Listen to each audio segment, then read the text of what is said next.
pemerintah mulai menata ulang kebijakan fiskal sektor batu bara, seiring dengan upaya menghidupkan kembali proyek gasifikasi batu bara menjadi dimethyl ether atau DME sebagai substitusi liquefied petroleum gas impor.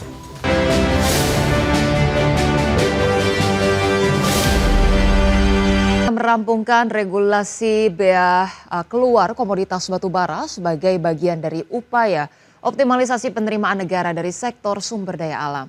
Tarif bea keluar komoditas batu bara akan berkisar antara 5 hingga 11% dengan beberapa level penyesuaian yang masih dibahas. Pemerintah mulai menata ulang kebijakan fiskal sektor batu bara, seiring dengan upaya menghidupkan kembali proyek gasifikasi batu bara menjadi dimethyl ether atau DME sebagai substitusi liquefied petroleum gas impor. Salah satu instrumen yang disiapkan yakni pengenaan tarif bea keluar ekspor batu bara dengan skema berjenjang mengikuti pergerakan harga komoditas global. Menteri Keuangan Purbaya Sadewa mengungkapkan skema bea keluar tersebut tengah dibahas di tingkat teknis dan akan menjadi bagian dari kebijakan fiskal pada tahun ini.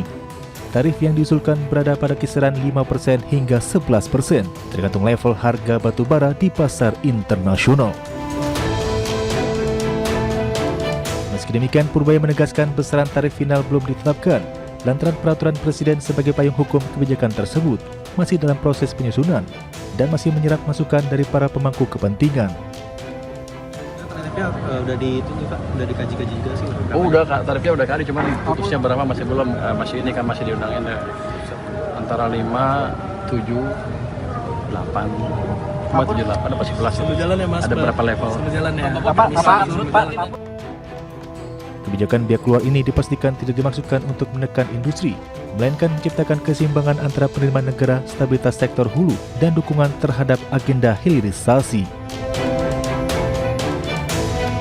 Dari Jakarta, Tim Liputan IDX Channel.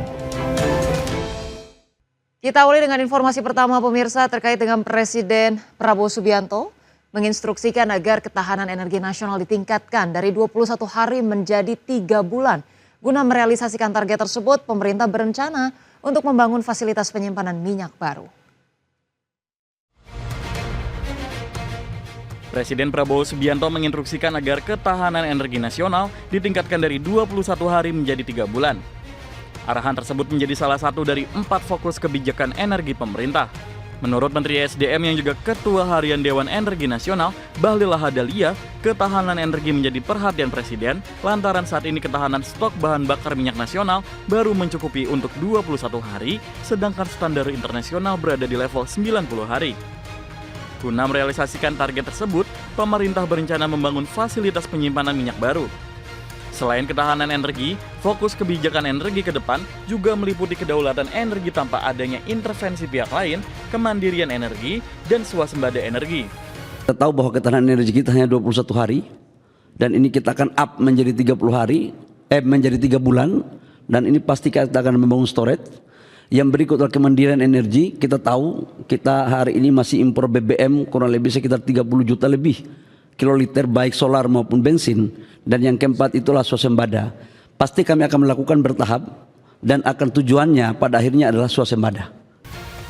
Seperti diketahui, pemerintah telah melakukan prastudi kelayakan untuk membangun fasilitas penyimpanan minyak di 18 daerah dengan total nilai investasi 72 triliun rupiah. Proyek penyimpanan minyak tersebut menjadi salah satu dari 18 proyek hilirisasi dan ketahanan energi prioritas yang tengah dikaji Badan Pengelola Investasi Danantara. Jakarta, Tim Liputan IDX Channel.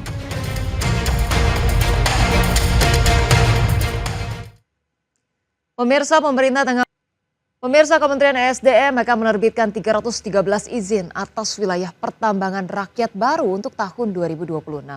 Kementerian mencatat terdapat 3 provinsi yang telah mengajukan wilayah pertambangan rakyat. Kementerian ESDM akan menerbitkan 313 izin atas wilayah pertambangan rakyat baru untuk tahun 2026. Keputusan ini telah diambil berdasarkan penyesuaian wilayah pertambangan tahun 2025 yang berbasis pada usulan pemerintah daerah. Rencana penyusunan wilayah pertambangan diajukan oleh gubernur setelah berkoordinasi dengan bupati dan wali kota di wilayah yang memiliki potensi mineral dan batu bara. Dalam rapat kerja dengan Komisi 12 DPR RI, Wakil Menteri SDM Willy Tanjung menyebut, terdapat 3 provinsi yang telah mengajukan wilayah pertambangan rakyat bersamaan dengan hasil verifikasi dari ESDM, yakni Kalimantan Tengah 129 blok wilayah pertambangan rakyat, Sumatera Barat 121 blok, dan Sulawesi Utara 63 blok. Dasar pengajuan rencana penyesuaian wilayah pertambangan adalah berdasarkan usulan Menteri dari usulan Gubernur yang telah melalui proses koordinasi dengan Bupati Wilayah Kota yang memiliki potensi pertambangan mineral dan batubara yang dapat diusahakan menjadi kegiatan usaha pertambangan. Kepastian wilayah pertambangan rakyat ini sangat penting untuk menjaga stabilitas iklim investasi sektor minerba, sekaligus memperkuat tata kelola pertambangan rakyat tanpa menimbulkan ketidakpastian bagi pelaku usaha yang telah mengantongi izin resmi. Dari Jakarta, Tim Liputan IDX Channel. Pemirsa, pemerintah terus memperkuat kebijakan tata ruang untuk melindungi sawah nasional. Langkah tersebut untuk memperkuat pengendalian alih fungsi lahan sawah guna menjaga ketahanan pangan dan mendukung swasembada pangan.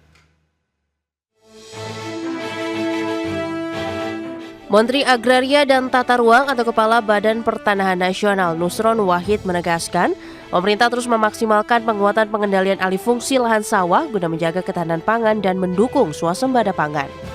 Menteri Nusron menjelaskan bahwa dalam periode 2019 hingga 2024, Indonesia telah kehilangan sekitar 554.000 hektar lahan sawah yang beralih fungsi menjadi kawasan industri maupun perumahan. Untuk itu mengacu pada Peraturan Presiden Nomor 12 Tahun 2025 tentang Rencana Pembangunan Jangka Menengah Nasional 2025-2030 yang mengamanatkan perlindungan lahan pertanian pangan berkelanjutan atau LP2B harus diproteksi, tidak boleh dialihfungsikan menjadi apapun selama-lamanya. Dan jumlahnya harus 87% minimal dari total LBS. Kalau mengacu kepada Perpres nomor 12 tahun 2025 tentang rencana pembangunan jangka menengah tahun 2025 tahun 2030, di situ dinyatakan bahwa yang namanya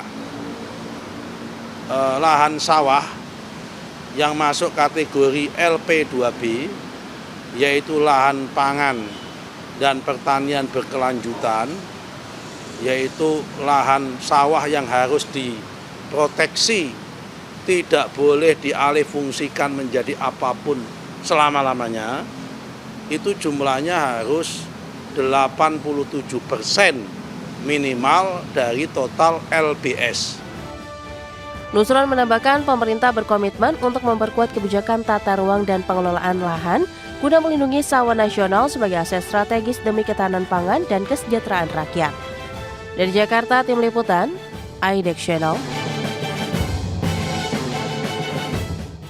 Sementara itu, pemirsa, Komisi 2 DPR RI menyoroti banyaknya konflik agraria di berbagai daerah yang belum terselesaikan. Demi memperkuat pengelolaan lahan sawah nasional sebagai aset strategis demi ketahanan pangan, pemerintah harus segera menyelesaikan berbagai persoalan konflik agraria yang masih terjadi di berbagai daerah. Anggota Komisi 2 DPR RI Ahmad Heriawan menegaskan, konflik agraria yang melibatkan masyarakat dan perusahaan masih saja terus berulang, di mana sengketa lahan yang berakar pada hak guna usaha atau HGU dan non-HGU dinilai terus memicu ketegangan serta ketidakpastian hukum bagi masyarakat. Jadi situasi seperti ini adalah saatnya untuk diangkat keseluruhannya ke permukaan untuk menjadi bahan-bahan, untuk menjadi bahan masukan bagi semua proses perundang-undangan yang sedang dibahas.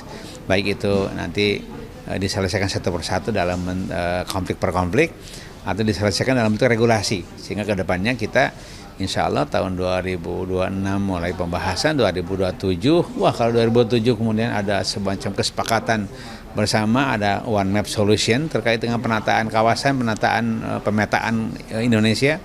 Saat yang sama semua konflik-konflik agraria kebanyakan bisa diselesaikan, khususnya konflik antara korporasi dengan masyarakat, ya itu kebanyakannya kan HGO dengan non HGO.